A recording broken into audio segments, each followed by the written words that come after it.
Hello everybody, welcome to the Mike from LA1 Network here on YouTube, and welcome to my Monday Night Raw review for October 7, 2013, live from Pittsburgh.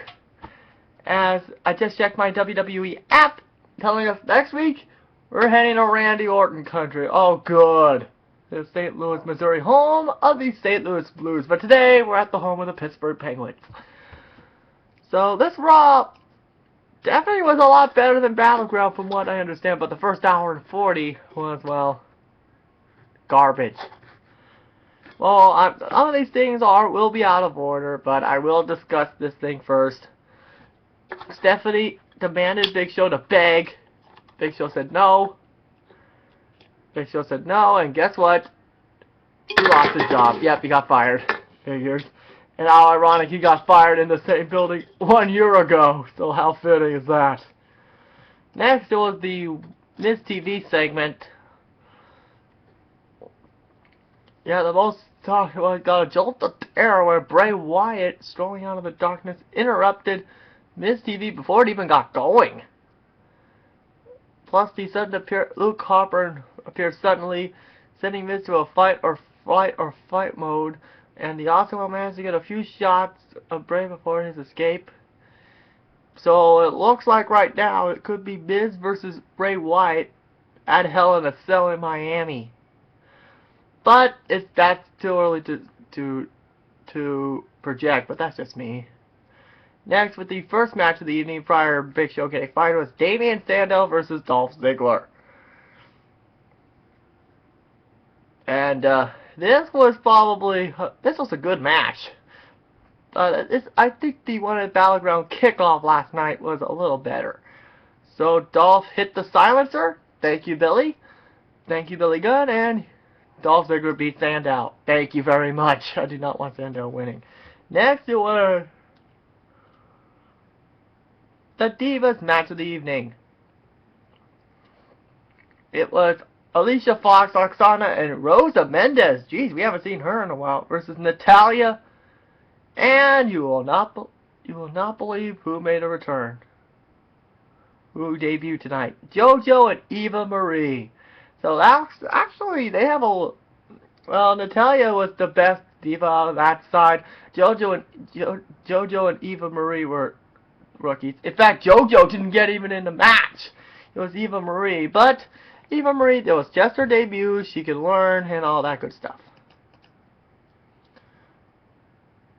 Next, it was Ricardo Alberto Del Rio came out, and actually, Del Rio was named a surprise opponent. All of a sudden, Vicky Guerrero came out, making an announcement. And this announcement was that his opponent tonight was Ricardo Rodriguez, and I was like, oh god, this is going to go to hell. This is going to be the worst match of the night. But then, Vicky had something else in mind. That Del Rio, and I think this may be a Vicky face turn right here, saying that the announcement that left Del Rio furious,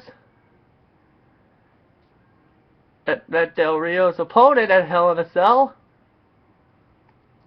and the number one contender is, and I cannot believe I'm saying this, the number one contender for the World Heavyweight Championship is John Cena. And at first I thought it was a stinking joke. I was like, come on. Cena's not on the way, but actually, he tweeted out saying he's ready to go. So after 2 months on the shelf, Cena's coming back. So I expect next week he's going to come back. All that good stuff.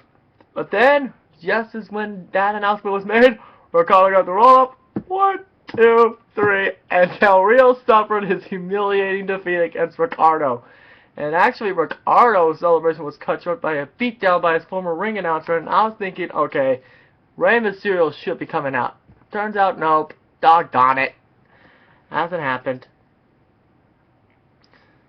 Next, it was Kofi Kingston versus Randy Orton. Yeah, a lot of superstars were all upset at the Battleground, and Randy Orton took out. Well, this was possibly. This was a good match actually. DDT off the barricade. But in the end, Randy hit the RKO, and Randy Orton won. Big surprise. And there was a WWE app vote to determine who will be the special guest referee for Daniel Bryan and Randy Orton at Hell in a Cell. I would have voted, but the choices were Booker T, The Odd, everyone counted this next guy out, Bob Backlund, and Heartbreak Kid Shawn Michaels, who shaved off the beard finally. But actually, if I would have cast my vote on the WWE app, that was why there was another video I filmed, I would have voted for Shawn Michaels. And actually, Shawn Michaels got all 65% of the vote. Booker T got last place. He got 7%, while Bob Backlund surprisingly got 32. I guess the submission got him. Next, it was the tag team match between CM Punk and R-Truth versus Curtis Axel and Ryback. It was a tough match, as this was an impromptu match. But CM Punk hit the go to sleep on Curtis Axel, but actually as a kind of class gesture by Punk, he tagged R-Truth, and that way he get his finisher, and CM Punk and R-Truth beat Curtis Axel and Ryback. So on this Friday on SmackDown, we're gonna have Curtis Axel versus R-Truth for the Intercontinental title on SmackDown. So that's gonna be a good match. So I'm hoping R-Truth gets that one. Otherwise, well, we're screwed. And before that, Ryback called out CM Punk. And CM Punk took advantage of a low blow to Ryback to defeat. And Punk said, I'll beat Ryback again today or tomorrow or at Hell in a Cell. That's all I gotta say about that. And okay, this thing's starting to repeat itself. Next was Fandango versus Zack Ryder. And Zack Ryder's making a lot more appearances, so I'm thinking this may be leading to his push. But once the big surprise, Zack Ryder loses, Fandango wins. And I'm happy because I like Fandango. He's awesome. Next, it was the Real Americans versus Santino Marella and the Great Khali. Okay, I got a lot to talk about this one. This match was terrible, but the only thing that made me watch was I was watching mostly Antonio Cesaro. Not only for the Cesaro swing, but I'm thinking right now, I thought, okay, are they going to turn him face right now? But there was actually a moment I thought, okay, they have to pull this off.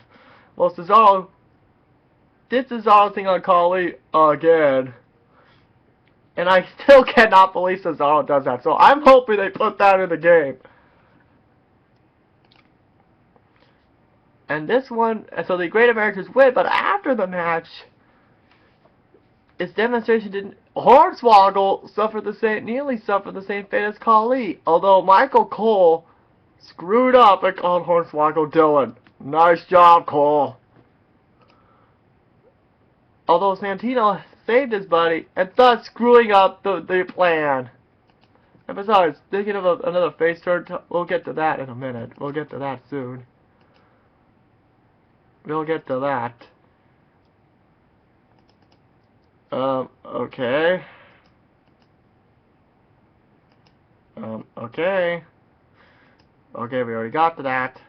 Already done that. Okay, where's the next match? Okay. Okay, come on, doggone it. I already covered that match.